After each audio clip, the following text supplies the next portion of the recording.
As-salatu ala nabi wassalamu ala rasul wal anbiya'il mursalin kulluhum mukramun. Bismillahirrahmanirrahim. Assalamualaikum warahmatullahi wabarakatuh. Alhamdulillah wassalatu wassalamu ala nabiyina wa sayyidina Muhammadin wa ala alihi wa sahbihi wasallam, amma ba'du. Sahabat LC yang dirahmati oleh Allah, kita lanjutkan kembali pembahasan kita seputar As-Sirah An-Nabawiyah, yaitu pelajaran seputar biografi kehidupan Nabi Muhammad SAW. Episodenya adalah masih melanjutkan peristiwa Isra wal Mi'raj Nabi Muhammad SAW. Kemarin atau di pertemuan yang lalu kita sudah membahas peristiwa Al-Isra, yaitu perjalanan yang dilakukan oleh Nabi Muhammad SAW dari Masjidil Haram yang berada di kota Mekah menuju Masjidil Aqsa yang berada di Palestina. Dan beliau melakukannya dalam waktu yang sangat singkat, suatu perjalanan panjang, suatu perjalanan yang sangat jauh yang biasa dilakukan oleh orang-orang zaman dahulu yang memerlukan perjalanan sekitar 1 bulan, bahkan bisa lebih pulang pergi. Tapi Rasulullah SAW diperjalankan oleh Allah Subhanahu wa Ta'ala dari Masjidil Haram menuju Masjidil Aqsa, balik lagi, bahkan sempat naik ke langit ke-7, ke Sidratul Muntaha, kurang dari 1 malam. Ini suatu peristiwa yang sangat luar biasa. Nah, itu peristiwa Al-Isra. Sekarang kita insya Allah masuk ke pembahasan peristiwa yang kedua, yaitu peristiwa Al-Mi'raj. Ya. Apa yang dimaksud dengan peristiwa Al-Mi'raj? Mi'raj artinya adalah alat untuk naik. Ya. Alat untuk naik atau peristiwa naiknya Nabi Muhammad SAW dari Masjidil Aqsa menuju ke Sidratul Muntaha. Bertemu dengan Allah Subhanahu wa Ta'ala dan kemudian menerima pensyariatan salat 5 waktu. Dan ini adalah peristiwa yang benar terjadi. Dikatakan atau dalilnya adalah firman Allah Subhanahu wa Ta'ala dalam Quran surat An-Najm ayat 13 sampai ke 18. Di mana Allah Subhanahu wa Ta'ala berfirman, "A'udzu billahi samii'il 'aliim minasyaitonir rajim. Wa laqad ra'ahu nazlatan ukhra 'inda sidratil muntaha 'indaha jannatul ma'wa. Idh yaghsha asy-syidrata ma yaghsha ma zaghal basar wa ma tagha. Laqad ra'a min ayati rabbihil kubra." Dan sesungguhnya Nabi Muhammad SAW telah melihat Jibril itu dalam rupanya yang asli pada waktu yang lain, yaitu di Sidratul Muntaha. Di dekatnya ada surga tempat tinggal. Muhammad melihat Jibril ketika Sidratul Muntaha diliputi sesuatu yang meliputinya. Penglihatan beliau tidak berpaling dari apa yang dilihatnya itu dan tidak pula melampauinya. Sesungguhnya dia telah melihat sebagian tanda-tanda kekuasaan Tuhannya yang paling besar. Jadi di surat ini An-Najm ayat 13 sampai 18, Allah Subhanahu wa Ta'ala memberitahukan bahwa Nabi Muhammad SAW telah melihat Jibril dalam wujud aslinya untuk kesekian kalinya. Di mana kejadiannya? Di Sidratul Muntaha. Artinya bahwa Nabi telah sampai di Sidratul Muntaha, yang adanya letaknya di langit yang ke-7. Ya, dan itu waktu peristiwa Isra wal Mi'raj, ya. Terutama peristiwa Mi'raj. Ya, ini dalilnya, ya. Di dekatnya, di dekat Sidratul Muntaha itu terdapat surga tempat tinggal, dan Sidratul Muntaha itu diliputi sesuatu yang meliputinya. Ya, dan Sidratul Muntaha adalah suatu benda atau suatu makhluk yang sangat indah yang Nabi Muhammad SAW itu tidak berpaling dari melihat Sidratul Muntaha karena sangat mengagumkannya. Ya. Nah, ini dalilnya bahwa Rasulullah SAW pernah melakukan Mi'raj, ya. Adapun dari hadis Rasulullah SAW, kisah tentang Mi'rajnya Nabi Muhammad SAW ini diriwayatkan oleh hadis yang diriwayatkan oleh Imam Bukhari dan Imam Muslim dari Anas bin Malik, ya, bahwa Anas menyebutkan bahwa Nabi SAW bercerita kepadanya tentang malam perjalanan Isra. Ya, hadis ini cukup panjang, tapi kita potong saja atau kita melangkah kepada pembahasan Mi'rajnya, ya. Jadi ketika itu dikatakan kemudian didatangkan kepada Rasulullah SAW seekor hewan tunggangan yang berwarna putih, tinggi, dan tingginya kurang dari bagal, namun lebih dari keledai. Ya, hewan ini dinamakan al-burraq. Al-burraq adalah hewan yang sangat cepat, satu langkahnya sejauh akhir pandangan matanya yang terjauh. Ya, manusia saja itu bisa melihat, ya, walaupun mungkin tidak dalam bentuk yang sangat jelas, gitu kan? Itu bisa melihat 100-200 meter masih kelihatan, gitu kan? Nah, ini kita nggak tahu, penglihatannya jelas lebih jauh daripada manusia, dan dia bisa meletakkan kakinya di pandangan burraq yang paling jauh. Makanya perjalanan yang ribuan kilometer itu bisa ditempuh, ya, pulang perginya kurang dari 1 malam. Berarti ini kendaraan yang sangat cepat sekali, ya. Mungkin kalau sekarang seperti kendaraan pesawat tempur yang sangat cepat, ya, yang dibekali dengan mesin jet yang sangat cepat dan sangat pure power, gitu ya. Ini sangat luar biasa sekali, burraq kendaraan itu. Ya. Nah, lantas beliau menungganginya dan berangkat bersama Jibril hingga sampai di langit dunia. Ingat, dunia ini adalah yang saat ini kita ada berada, ya, sampai di kemudian ada langit pertama. Nah, itu disebut langit dunia, gitu kan? Nah, lantas kemudian ketika memasuki langit yang pertama tersebut, ya, Jibril meminta agar pintu langit tersebut dibukakan. Minta izin untuk dibukakan pintu langit tersebut. Ya. Kemudian malaikat penjaga langit tersebut bertanya, siapa kalian? Atau siapa ini? Ya, dijawab Jibril. Ya, siapa yang datang bersamamu? Dijawab, yang datang bersamaku adalah Muhammad. Apakah dia telah diangkat menjadi seorang rasul? Dijawab oleh Jibril, benar. Ya, maka kemudian malaikat penjaga pintu langit itu kemudian mengatakan ahlan wa sahlan, ya, atau marhaban, selamat datang. Dia Muhammad sallallahu alaihi wasallam adalah sebaik-baik orang yang datang. Maka pintu itu dibuka, ya, dan Rasulullah SAW dengan Jibril alaihissalam kemudian masuk, dan di sana disambut oleh Adam alaihissalam. Nabi SAW sebelumnya tidak pernah ketemu dengan Adam alaihissalam, ya, tapi di situ dipertemukan oleh Allah Subhanahu wa taala dengan Adam alaihissalam. Nah, karena tidak kenal, maka Jibril memperkenalkan, ini adalah bapakmu Adam, ucapkan salam kepadanya. Ya. Maka Rasulullah SAW pun memberi salam kepada Nabi Adam, ya, dan beliau kemudian membalas salamnya dengan mengatakan marhaban, selamat datang anak yang saleh dan Nabi yang saleh. Ya. Lantas kemudian Nabi naik ke langit kedua. Ya, sama, minta diizinkan masuk pintu, ditanya siapa bersamamu, dijawab Nabi Muhammad SAW, dibukakan, dan kemudian di situ di langit yang kedua Rasulullah SAW bertemu dengan dua orang Nabi yang bersaudara, yaitu Nabi Yahya dan Nabi Isa. Ya, keduanya merupakan saudara sepupu. Jibril mengatakan ini adalah Yahya dan Isa, ucapkan salam kepadanya. Ya, maka kemudian dua-duanya ini mengucapkan selamat datang wahai saudara yang saleh dan Nabi yang saleh. Bedanya tadi, ya, kalau Nabi Adam mengatakan anak yang saleh, ya, sementara Nabi Isa dan Nabi Yahya itu mengucapkan selamat datang saudara yang saleh, gitu ya. Artinya bedanya apa? Bedanya Nabi Adam itu memang nasabnya itu, ya, atau Rasulullah SAW itu nasabnya nyampe ke Nabi Adam, ya. Sementara Nabi Yahya, Nabi Isa itu, ya, walaupun mereka ada hubungan kekerabatan karena seluruh para nabi itu, ya, sumbernya sama, yaitu dari malaikat atau dari Nabi Adam, gitu ya. Tapi kalau diurut, gitu ya, tidak tersambung kepada Nabi Isa dan Nabi Musa, ya, Nabi Isa dan Nabi Yahya, gitu ya. Jadi beda bapak, gitu ya, beda bapak mereka itu. Ya. Kemudian Rasulullah SAW dibawa ke langit selanjutnya, yaitu langit ketiga, dan di sana kemudian disambut dengan Nabi Yusuf, ya, oleh Nabi Yusuf, ya. Kemudian Jibril mengatakan ini adalah Yusuf, ucapkan salam kepadanya.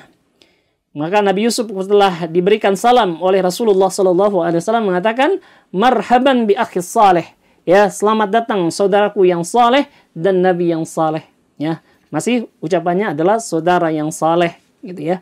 Nah, kemudian naik ke langit keempat bertemu dengan Nabi Idris. Sama kejadiannya seperti langit yang ketiga, yaitu ketika bertemu dengan Nabi Idris, gitu ya.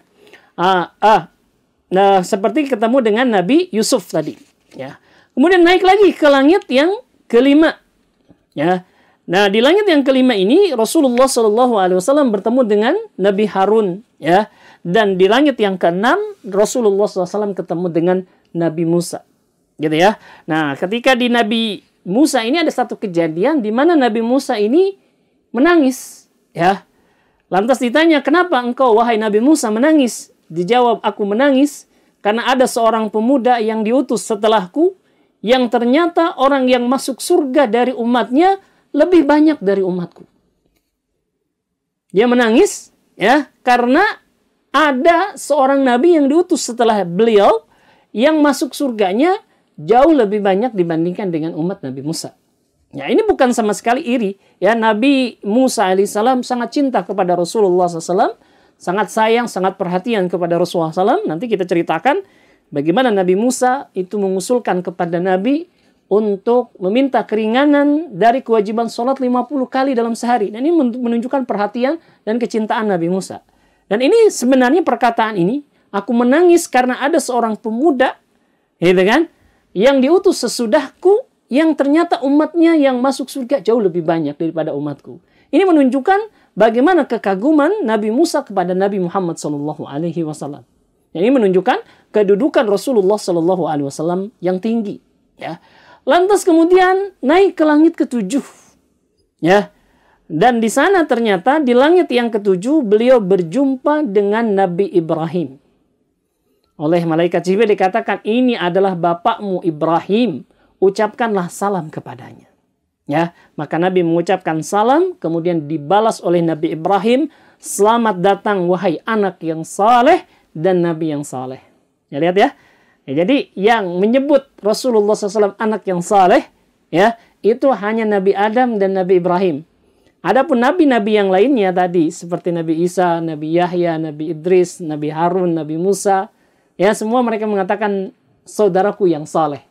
Ini apa artinya? Artinya ya, semuanya itu yang dua orang itu yaitu Nabi Ibrahim dan Nabi Adam adalah garis keturunan langsung, ya, dari atau Rasulullah SAW adalah keturunan langsung dari Nabi Ibrahim dan Nabi Adam alaihissalam. Gitu ya. Nah, sementara yang lainnya ini beda dari jalur bapak-bapak yang lain atau tingkatan bapak yang lebih bawahnya lagi, gitu ya. Nah, karena Nabi Ibrahim kita tahu, ya, itu punya anak namanya adalah Ismail alaihissalam, dan Ismail kemudian memiliki keturunan-keturunan yang kemudian menjadi Quraisy, ya. Dari Quraisy ini kemudian muncul satu kabilah namanya Bani Hashim, dan dari Bani Hashim ini kemudian muncul Nabi Muhammad SAW. Jadi nyambung langsung kepada Nabi Ibrahim. Maka Nabi Ibrahim mengucapkan selamat datang anakku yang saleh, gitu ya. Nah, ini menunjukkan seperti itu, ya, kedudukannya. Nah, kemudian setelah itu, ya, Rasulullah SAW itu ditampakkan kepada beliau itu Sidratul Muntaha. Ya, Sidratul Muntaha itu adalah sebuah pohon di surga, ya, seperti pohon sidr, ya, yang biasanya kan kalau kita pohon sidr atau pohon bidara itu daunnya kecil-kecil, ya. Tapi pohon sidr atau pohon bidara yang ada di surga, yang ada di langit ketujuh itu, ya, itu daunnya besar-besar, ya.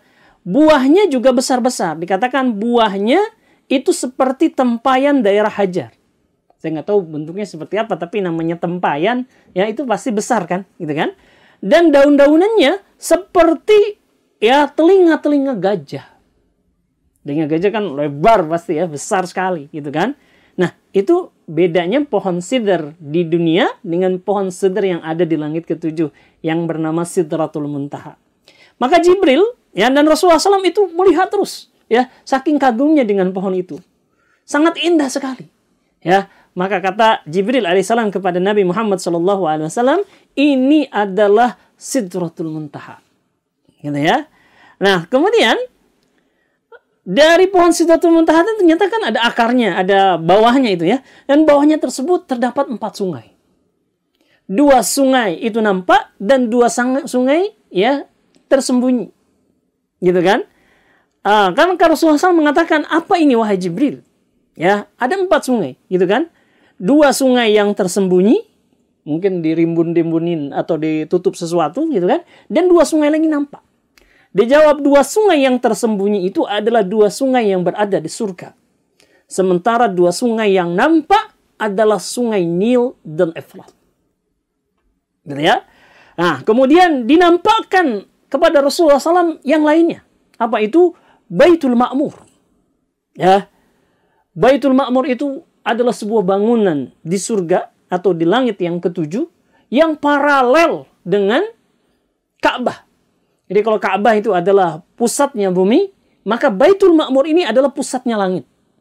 Ya, yang dimana di situ kalau misalkan di Ka'bah itu tidak pernah berhenti orang 24 jam, mereka sholat, mereka bertawaf, ya, kemudian zikir dan yang lain-lainnya menyembah Allah Subhanahu wa taala, maka demikian juga di Baitul Ma'mur. Allah diagungkan, Allah diibadahi tanpa berhenti, tapi beda makhluk.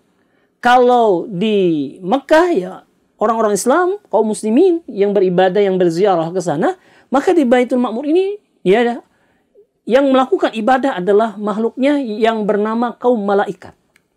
Ya, dan banyak sekali kaum malaikat itu.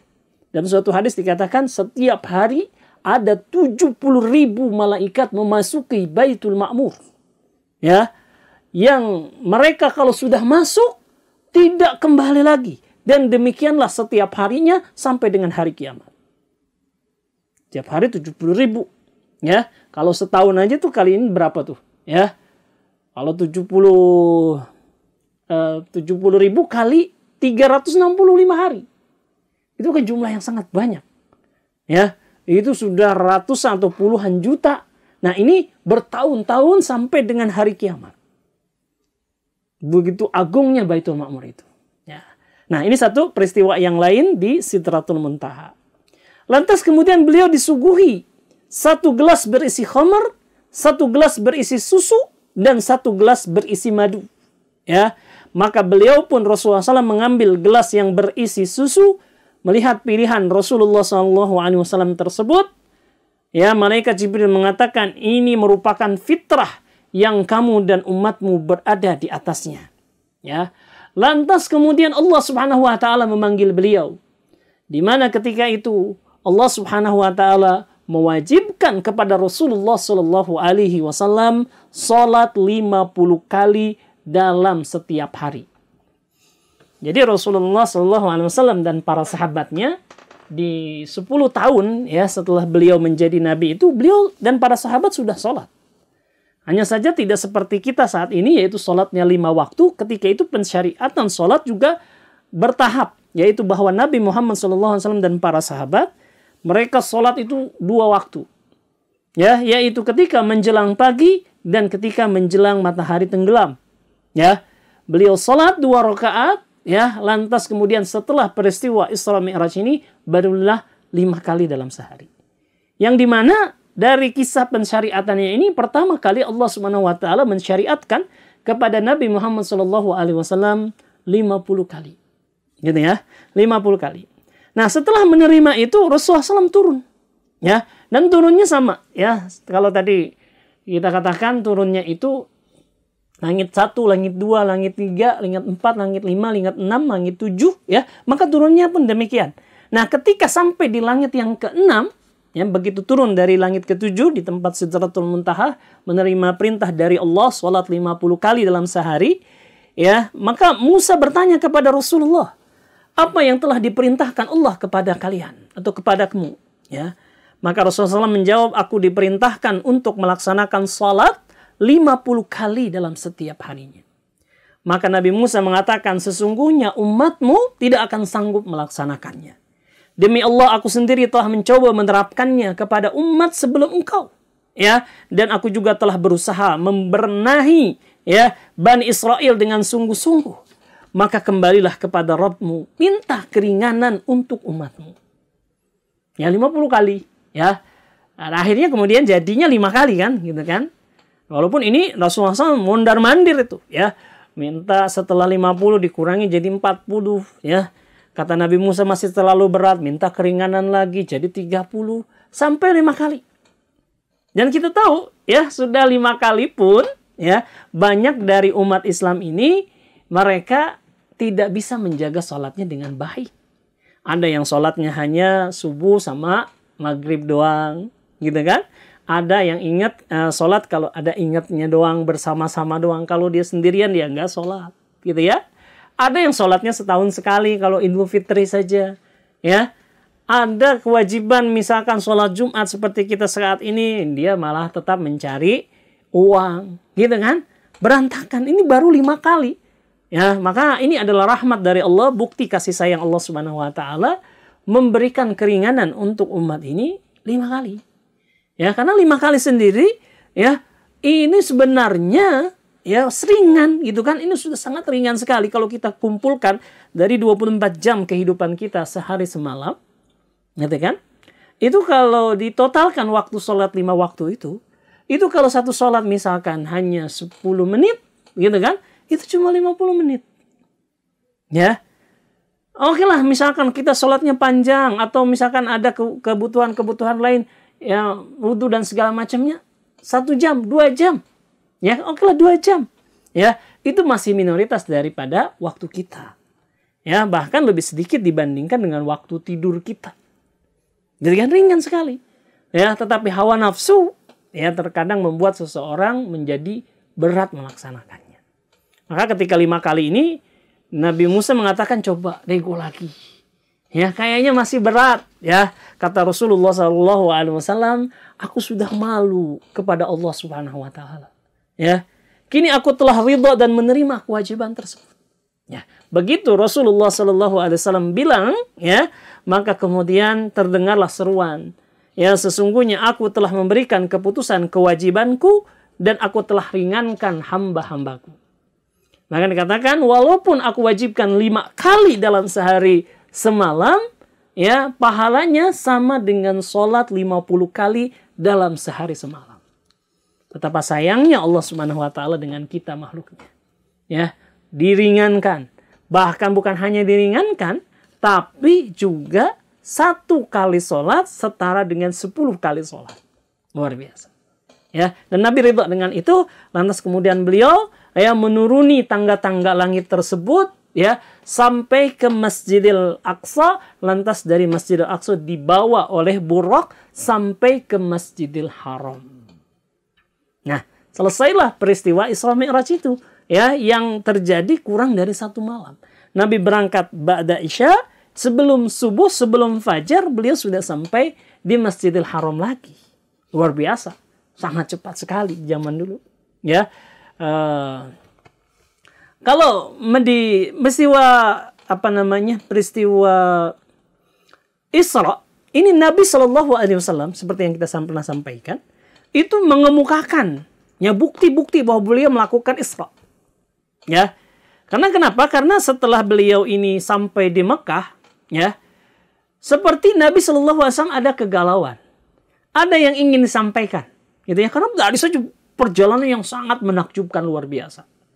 Sehingga akhirnya ada tokoh Quraisy namanya Abu Jahal ya, yang sangat jahat gitu kan, kepada Rasulullah SAW. Dia melihat ya rona kebingungan, rona ada sesuatu yang ingin disampaikan oleh Nabi. Ya, dikatakan ya Muhammad, sepertinya ada sesuatu yang ingin engkau ceritakan. Mau engkau bercerita kepadaku? Ya, tentu Nabi nothing tulus ya, Nabi akan menceritakannya. Karena apa yang beliau alami ini peristiwa yang luar biasa. Ya, beliau ceritakan bahwa beliau diperjalankan oleh Allah Subhanahu wa taala dari tempat ini yaitu Masjidil Haram menuju Masjidil Aqsa, lantas naik ke langit ke-7, lantas balik lagi ya dalam waktu kurang dari 1 malam. Ya. Dan Abu Jahal senyum-senyum. Ya, senyum-senyum bukan dia percaya, tapi dia menganggap ini Rasulullah SAW ngada-ngada. Ya, atau berhalusinasi. Halu menurut Abu Jahal. Ya, maka dia gunakan kesempatan ini untuk mengumpulkan orang-orang supaya mendengarkan Nabi Muhammad SAW. Menurut Abu Jahal ini kisah halunya. Gitu, ini nanti kalau ada orang yang sudah tertarik pada Islam jadi nggak tertarik sama Islam. Kenapa? Karena kisah ini nggak make sense, nggak masuk akal. Gitu kan? Saya kumpulkan orang-orang, kau ceritakan ya Muhammad apa yang kau alami. Ya nggak apa-apa. Gitu kan? Akhirnya dikumpulkan orang-orang dan kemudian orang-orang mendengarkan cerita Nabi seputar peristiwa Isra Mi'raj ini. Sebagian di antara mereka kemudian ya diam saja, yang nggak percaya dengan cerita tersebut. Sebagian mencoba mendalami. Kalau engkau pernah diperjalankan, ya, coba buktikan, ya, buktikan engkau ini pernah mengunjungi Masjidil Aqsa. Karena Nabi sebelum kenabian tidak pernah mengunjungi Masjidil Aqsa. Ya, Rasulullah memang pernah sampai di Syam, itu bukan di Syam juga, perbatasan Syam saja. Gitu ya. Itu adalah Arab Saudi atau wilayah Jazirah Arab sebelah utara sebelum masuk ke wilayah Syam. Gitu ya. Jadi belum pernah ke Masjidil Aqsa, belum pernah melihat Masjidil Aqsa, ya, dan sebelumnya ya, dan mereka menantang Rasulullah SAW. Kalau engkau pernah melihat Masjidil Aqsa, coba gambarkan kepada kami seperti apa Masjidil Aqsa. Kata Nabi, saya jalan waktu itu waktu malam, gelap, ya. Gimana saya akan menceritakannya? Ya, sampai kemudian datang malaikat Jibril memperlihatkan replika, ya, atau bangunan utuh dari Masjidil Aqsa, dan Nabi kemudian menyebutkan ciri-cirinya.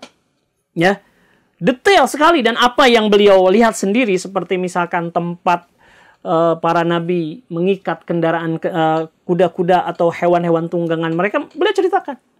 Ya, sampai mengatakan demi Allah, apa yang dia ceritakan tentang ciri-ciri Masjidil Aqsa itu memang benar begitu adanya. Gitu kan? Dan kalau kalian nggak percaya saya ini berjalan di waktu malam itu ya, coba kalian tanyakan kepada rombongan-rombongan yang mereka dari Syam akan masuk ke Mekah dan sebentar lagi akan datang. Kepada kabilah fulan yang aku temui, mereka berada di sini. Ya, maka tanyakan kepada mereka tentang unta mereka yang hilang. Gitu kan? Maka pada kabilah ini tanyakan kejadian ini. Dan mereka kemudian pada berlarian ke perbatasan kota Mekah, nunggu kabilah itu. Begitu sampai kabilah itu ditanyakan, benar nggak waktu kalian dari Syam menuju ke sini ada kejadian begini-begini? Ya, dan Masya Allah, ya, semua mereka itu menceritakan. Ya, tapi walaupun disuguhkan bukti-bukti seperti itu, kebanyakan di antara mereka tidak percaya. Dan sikap yang luar biasa ditunjukkan oleh Abu Bakar As-Siddiq radhiyallahu an. Ketika Abu Jahal mencoba mempengaruhinya dengan mengatakan saudaramu itu aneh. Ya. Dia mengaku diperjalankan oleh Allah dari Masjidil Haram menuju Masjidil Aqsa, pulang pergi bahkan sampai naik ke langit ke-7. Dalam waktu kurang dari 1 malam. Sekarang kau masih mau nggak berteman atau percaya pada dia? Ya. Maka Abu Bakar kemudian bertanya, "Au qala dzalik?" Benar nggak dia itu? Beliau Rasulullah SAW bicara seperti itu. Dijawab benar. Benar. Ya. Dan banyak saksinya. Bahkan saya kumpulkan orang-orang untuk beliau ya menceritakannya.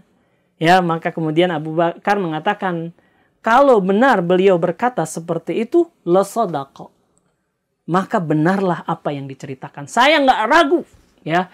Maka itulah Abu Bakar As-Siddiq radhiyallahu an disebut dengan atau digelari dengan nama As-Siddiq yang banyak membenarkan Nabi Muhammad SAW. Nah, inilah peristiwa Mi'raj Nabi Muhammad SAW. Jadi benar bahwa Isra Mi'raj ini adalah peristiwa yang luar biasa. Ya, peristiwa yang yang hanya keimanan yang kuatlah ya yang akan mempercayainya. Ya. Karena tadi walaupun sudah disampaikan bukti-buktinya, terutama peristiwa Isra-nya, ya, itu banyak orang nggak percaya. Gitu ya, wah bukti-buktinya disampaikan oleh Nabi. Apalagi peristiwa Mi'raj. Ya, yang memang bukti-bukti akalnya nggak ada. Itu kabar dari Allah, kabar dari Rasulullah SAW, maka hanya orang yang beriman sejatilah yang mempercayai peristiwa tersebut. Yang di sana Nabi Muhammad SAW diperlihatkan tanda-tanda kekuasaan Allah Subhanahu wa taala yang luar biasa. Dari diperlihatkan peristiwa peristiwa di alam barzakh ya, yang sangat luar biasa, mengerikan dan sekaligus mengagumkan tentang nikmat dan azab kubur. Diperlihatkan surga, diperlihatkan neraka. Semua itu ya akan beda kesannya dengan mereka yang tidak pernah melihatnya langsung. Nah, ini tujuannya adalah untuk menguatkan hati Rasulullah SAW setelah beliau menghadapi ujian yang sangat luar biasa. Demikian apa yang bisa kita sampaikan pada kesempatan kali ini. Insya Allah kita lanjutkan pada pembahasan yang lainnya. Wallahu a'lam bishawab. Sallallahu ala nabiyina Muhammadin wa ala alihi wa sahbihi wasallam. Assalamualaikum warahmatullahi wabarakatuh. Blessings be upon Nabi, peace be upon the messenger, and the prophets who were sent, all of them were on